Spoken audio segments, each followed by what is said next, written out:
Did you know that a group of rats is called a mischief? Personally, I call a group of rats a reason to burn the house down, burn the building down. That's just me, though. So rats, yes, rats. And I'm not talking necessarily metaphorically or allegorically or parabolically.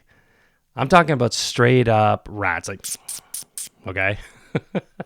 So we're going to dive right in, tunnel right into this one, okay? Like there's no preamble in this one.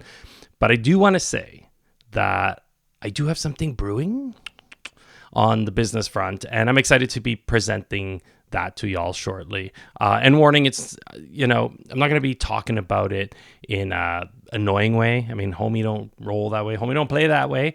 But definitely I will be sharing. So anyway, let's just dive into this. And content warning, if you're a little bit squeamish, these aren't gory. If you're a little bit squeamish, you may want to skip maybe the next few minutes, but I'm pretty sure you're hardy. I can feel it. It's like that sort of Viking energy from you. Okay, rats, chefs, kitchens, rats. Vol watch Ratatouille. It's not anything like that, which I know you know, but that is kind of cute. They're not cute. When I'm talking about rats, we see a lot of times we think of like the Indiana Jones rats. They're kind of about this big. Like if you're watching, or sorry, if you're listening, it's about 6 inches before the tail. That's like the Indiana Jones rat, kind of maybe the subway rat you might see. We would get those, but some of the rats that I've seen are like ferret rat. Like I'm talking about the size of a ferret, and I'm like at least a foot long, and I'm not exaggerating at all. And that's before the tail. So you could imagine. And mice, of course, we see. Mice are more common. But we're talking rats, and we'll blend mice into this.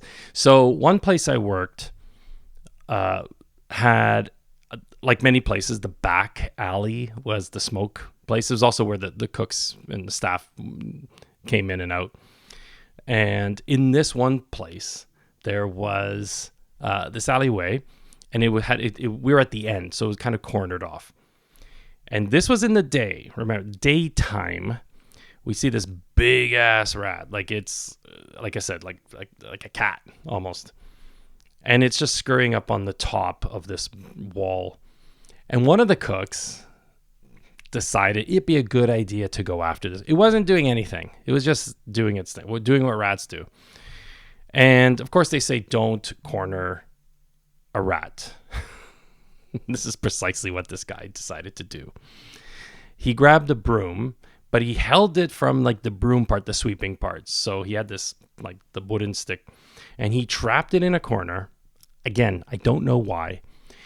And I'm thinking, oh God, this thing is going to leap at him and just like, rip his jugular out. Because here's the thing too, another fact.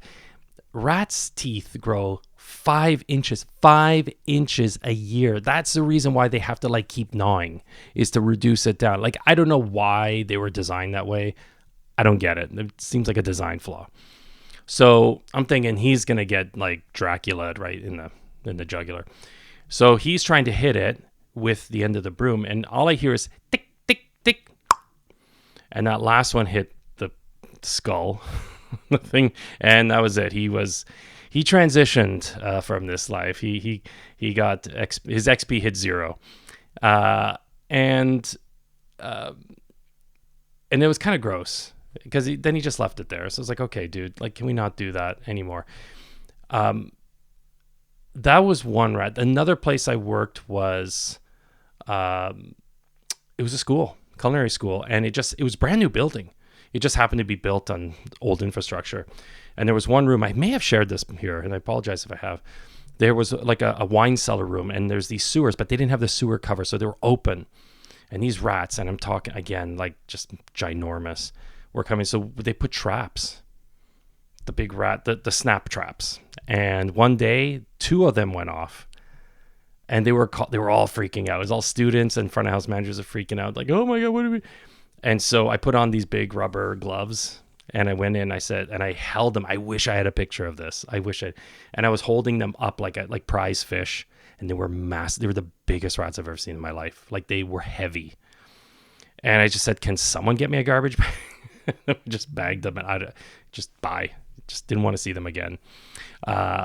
And in the hotels, I've worked in hotels, like very nice hotels, and there'll be these big guys scurrying through. Not as they were more the Indiana Jones, but they'd be scurrying, and there's nothing really. I mean, every place has their own. There's service pest control. Every restaurant has it, and every restaurant should, or every wherever food is served and stored. And there was this one place, actually a couple places, where I would open. So I did what's called, a lot of times I did the close and the open, called the clopen. And so I would close and then I would open.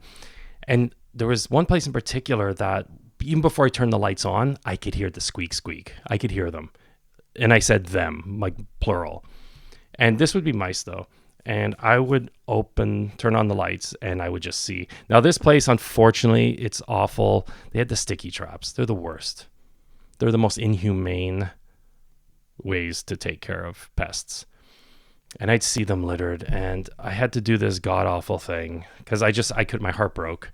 And I tried to convince them to use other things. And they're like, no, it's cheaper, I guess. But I had to, this is okay. So remember, I'm just opening. I've maybe had I don't know if I've had a coffee, and I would have to turn them over. And again, if you're squeamish, close your ears and eyes for a second. I used to turn those sticky traps over into the garbage bin and then stomp on it. Like I would just put them out of their misery, and I have to do that like almost every time. It was so awful. It was awful. Anyway, So anyway, any place I've worked, if you work in hospitality, you have seen them. They can be definitely a nuisance. And I always joke though, I'd rather deal with those than roaches any day of the year.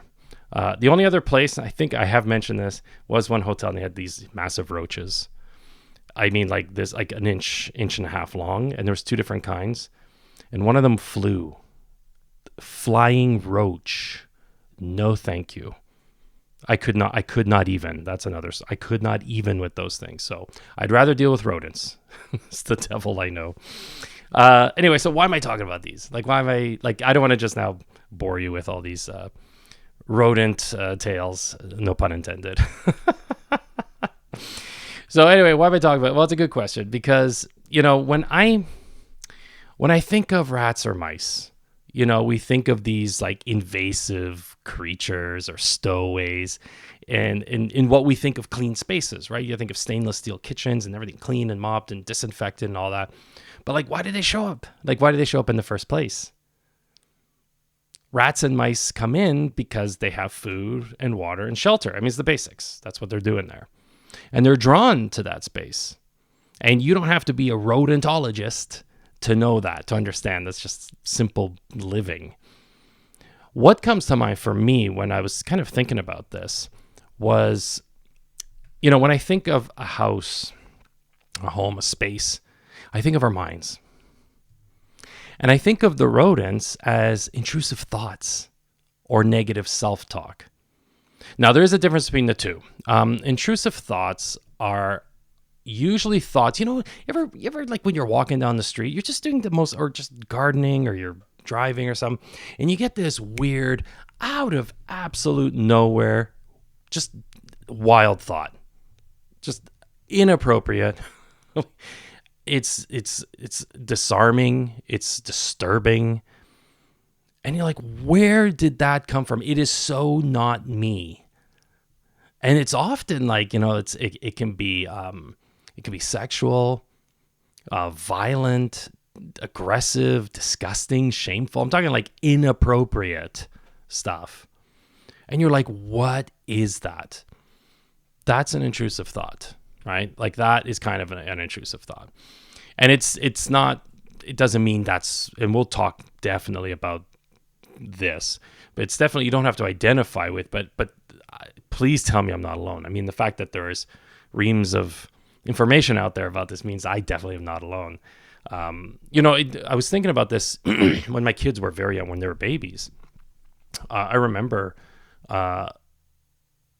reading about how parents, mothers mainly, how they just wanted to like like throw their kid across the room. Like that was an intrusive thought. I want to throw this child. Like it's frustration. Obviously it's tired and all that, but there's all sorts of really disturbing thoughts that happen for all of us in all ways out of nowhere. And they don't happen very often, but they happen. But, and again, we're not talking like depression or anxiety or mental health issues. I'm just talking just thoughts that just, invade everyone's minds. Now, negative self-talk starts with an intrusive thought, and not necessarily one of those kind of wilder ones, but it is a thought that just like slips in. It's like someone slipping into your DMs. It's kind of like that. And you get a little thought saying, hey, you're a bit of a jerk, aren't you? Like, look at you acting like an ass. Like it's an intrusive thought. Like, where does that, I'm just washing dishes. Like, where did this come from?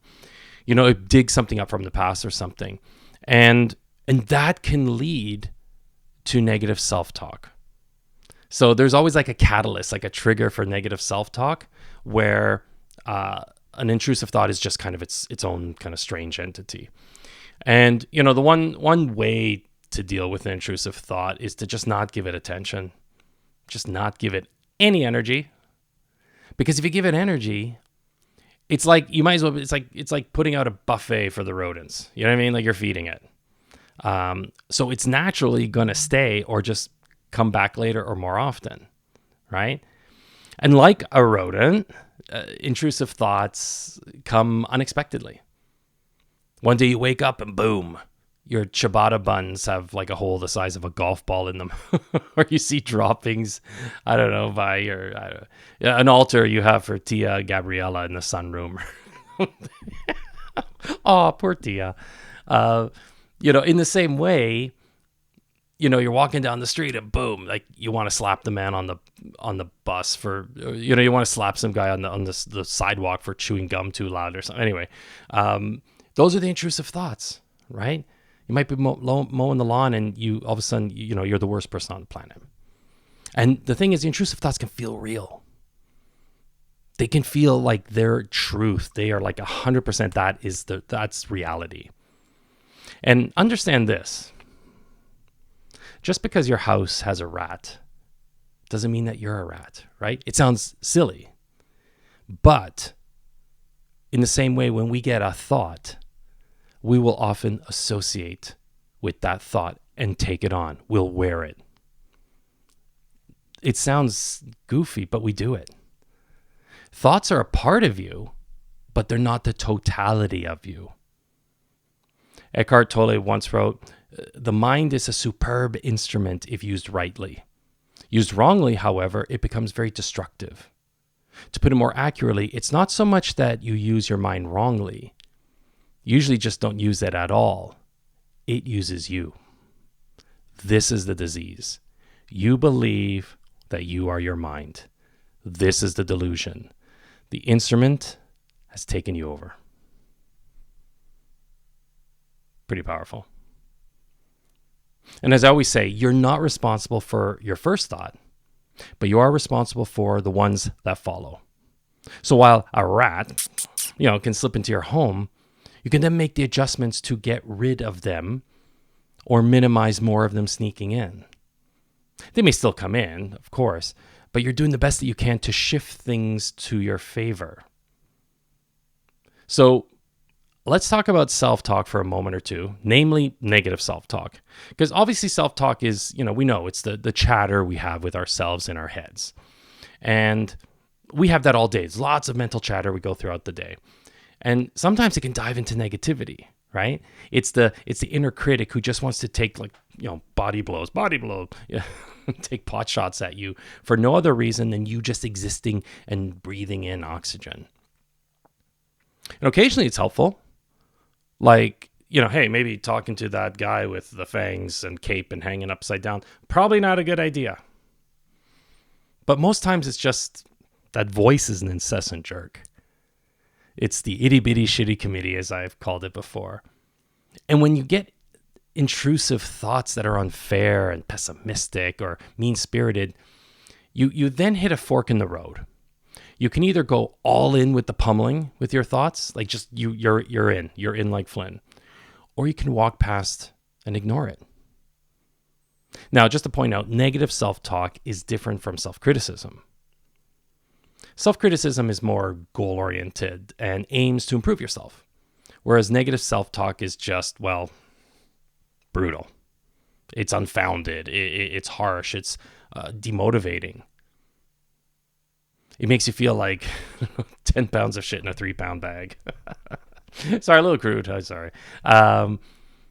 But like it would be like if I said to myself, oh man, Silva, what's going on with you, buddy? That chicken stew you made, it's sweet. Like, you use sugar instead of salt. Like, just pay more attention to what you're doing next time. And maybe don't be on your phone or whatever while you're cooking.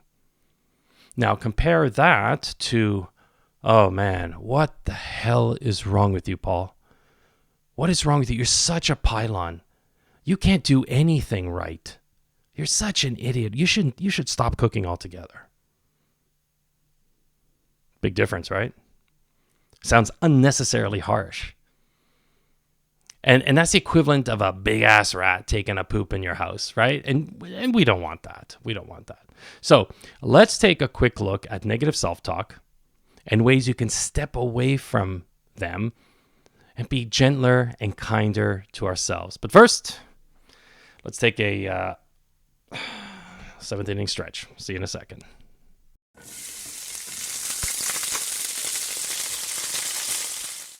You know, there's this poem, or several poems, that have been around social media for a bit, namely on TikTok.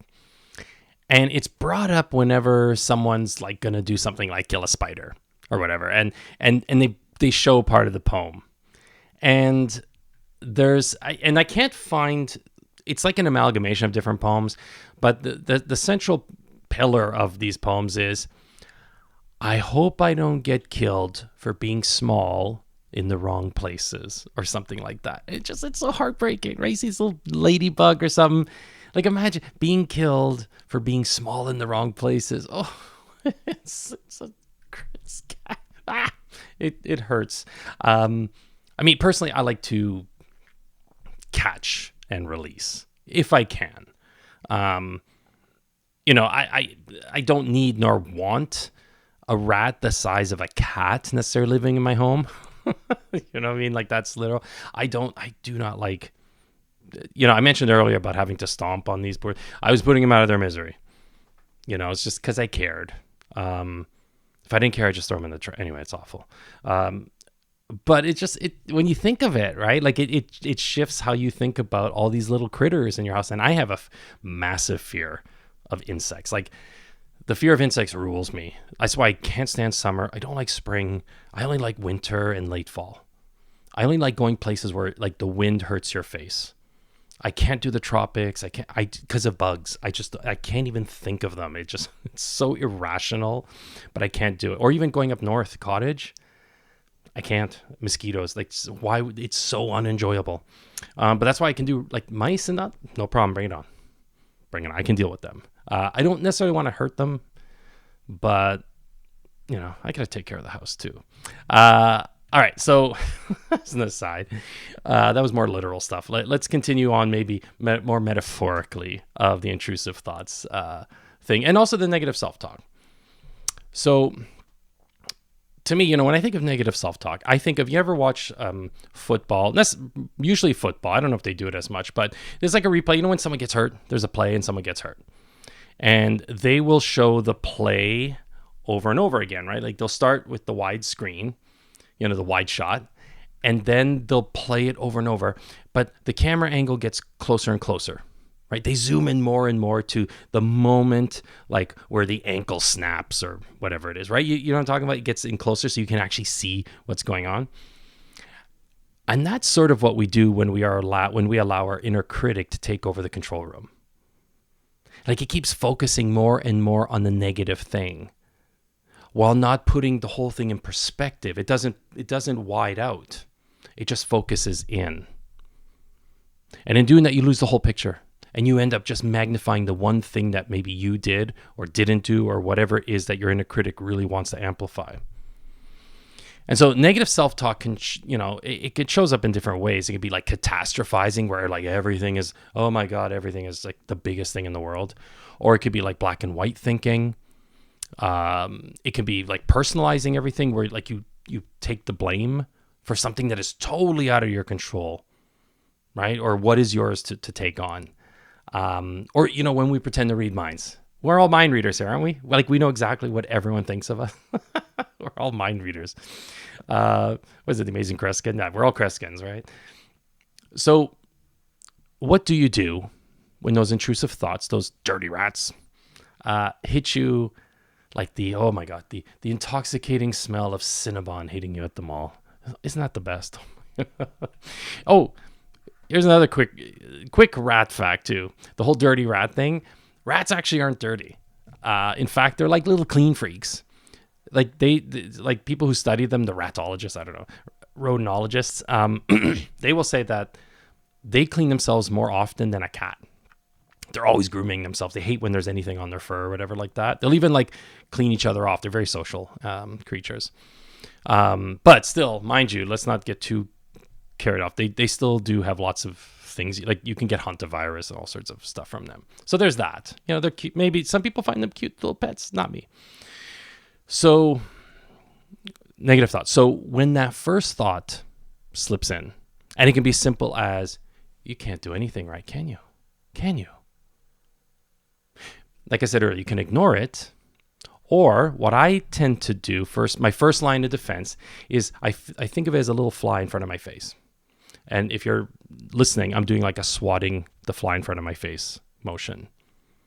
It's just like this little buzz, and you just like piss off, right? So I do that, and I'm like, yeah, okay, bye. You can also remind yourself that it's just a thought, like a cloud passing by. I think of, this is something in meditation too. I've heard in meditations, I use this imagery myself, is when you're sitting and all these thoughts come, you can think of all these thoughts as boats, right? And you're on the dock and you can just watch these boats go by, or you can decide to hop on. It's up to you. And so when these thoughts are coming to you, these intrusive thoughts, just see them as boats and just let them pass. Just let them pass. Another thing you can do is bring yourself back to the present and focus on something else. I'm going to go a little bit more detail shortly with this.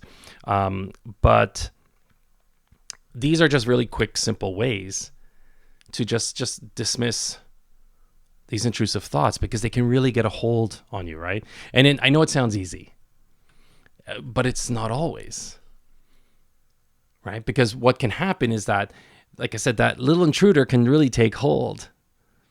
And that's like you jumping on one of those boats I mentioned. And hey, we all do it. But believe me, you don't want to be like, I think of The Heart of Darkness, right? Like Charles Marlowe going down the Congo River looking for Kurtz, right? Was it the horror? It's a great book, great movie. Apocalypse Now.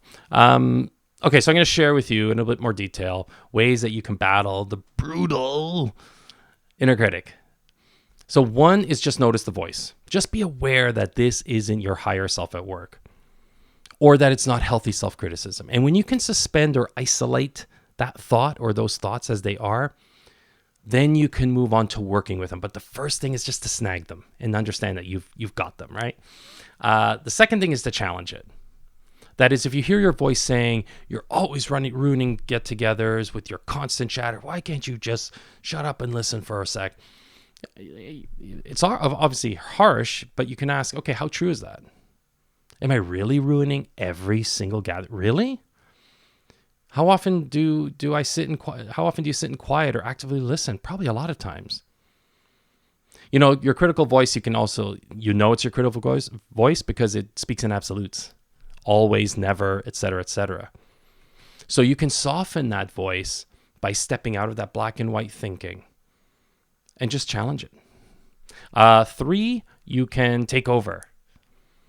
And that's where, an example for me is when I hear that, I'll often say, okay, thanks for chiming in. Thanks for chirping. I'll take it from here. Thank you very much. It's like taking over the steering wheel, right? Because again, remember, you are responsible for the thoughts after the initial intrusive thought. So what will your response be? It can be positive or it can be neutral even, but have a response to it. Take over. 4, think of a friend. This is one of my favorites. Or think of anyone that you really care about. And so imagine if they said what you're saying to yourself. What would you say to them? Like, what would you say to your friend if they said something like, oh, I'm such a blah, blah, blah. You know, I highly doubt that you would say, yeah, you're right. You are a heartless dumbass who doesn't know when to shut up ever. Like, I mean, if it is something you would say, maybe you want to re-examine that relationship. So whatever you would say to your buddy, say to yourself and see how that changes things. Dovetailing right into that, number 5, practice self-compassion. So again, in the same vein, understand that this relentless voice wasn't yours to start. It could have been a caregiver, a parent, school chum, a bully, a sibling, a coach, whoever, that may have said something, and maybe not even intentionally, but you've internalized it. We all do this. We all have that voice. You didn't grow up with that voice. So know that you are not these thoughts and voices. You have a beautiful soul that's doing its best in the earth suit here. You're learning, you're changing, you're doing your best. Yes, of course we can improve, absolutely. But you're a work in progress, and that's a beautiful thing. So let yourself learn in a kind and loving way. And lastly, 6, stay present. I mentioned this earlier. Sometimes we can snap ourselves out of it by bringing ourselves back to the present. Now, some people literally have like an elastic band on their wrist. Sometimes you see that. For some people, it's they'll snap themselves out of it. Every time there's an errant thought or something, they snap out of it. It brings them to the present. It's very grounding. It's very physical, very tactile way to bring people into the present. Or you can do something like, feeling your feet on the ground, or scrunching your toes, or feeling the temperature on your face. The clothes on your skin, like how do they feel? Or maybe listening to things around you. Maybe if there's birds, or if the dog, or if you're outside, maybe the traffic, the air conditioner, or whatever. Just bring yourself back to the present. And that will help to snap you out of the negative self-talk spiral. You can use any or all of these to help you. Or if there's something that allows you to override those thoughts, because you have control. That's the most important thing, is that you are in control. So take control. You don't have to be a victim to your own mind. And we all are victim in some way or another. But the more that we can control and take control, the less random, I guess, things can feel. Final thoughts on the voracious vermin that get into your mind and create havoc and leave pellets on your nice linoleum floor. You are bigger and more powerful than those stray thoughts, right? You have the power to use your thoughts for positive results, or you can allow them to run rampant and create a negative space. Just like it's easier to move like one mouse or rat from your place rather than one that's already running over. Imagine. Because